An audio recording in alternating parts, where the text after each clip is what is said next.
IPL అంటేనే వ్యాపారం. ఇందులో క్రికెట్ ఎక్కడుందని legendary spinner SRH spin bowling coach Muttiah Muralitharan అన్నారు. ఈ వ్యాఖ్యలు ప్రస్తుతం దుమారం రేపుతున్నాయి. ఇక ఐపీఎల్ 2026 సీజన్లో పరుగుల సునామీ క్రికెట్ ప్రపంచాన్ని విస్మయానికి గురిచేస్తుంది.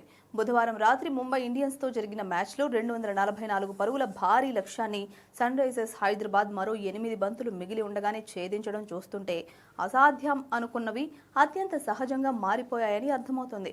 కేవలం 5 రోజుల వ్యవధిలోనే 265, 244, 229 వంటి భారీ స్కోర్లు చేజ్ అవ్వడం ఐపీఎల్లోని అరుదైన రికార్డులు.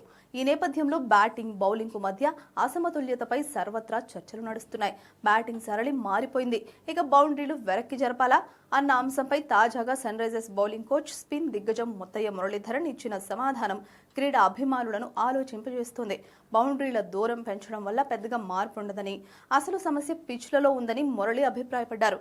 పిచ్లను బౌలర్లకు అనుకూలంగా మారిస్తే ప్రేక్షకులు బోర్ ఫీల్ అవుతారు. టీ20 అభిమానులు వినోదాన్ని కోరుకుంటారు. వాళ్లకు కావాల్సింది 4లు, 6ర్లే.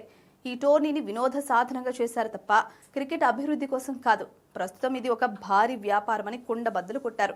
ముఖ్యంగా ఇంపాక్ట్ ప్లేయర్ నిబంధన రాకతో జట్లకు అదనపు బ్యాటర్ అందుబాటులోకి వచ్చాడని, దీనివల్ల వికెట్లు కాపాడుకోవాలనే భయం లేకుండా బ్యాటర్లు తొలి బంతి నుంచి విరుచుకుపడుతున్నారని విశ్లేషించారు.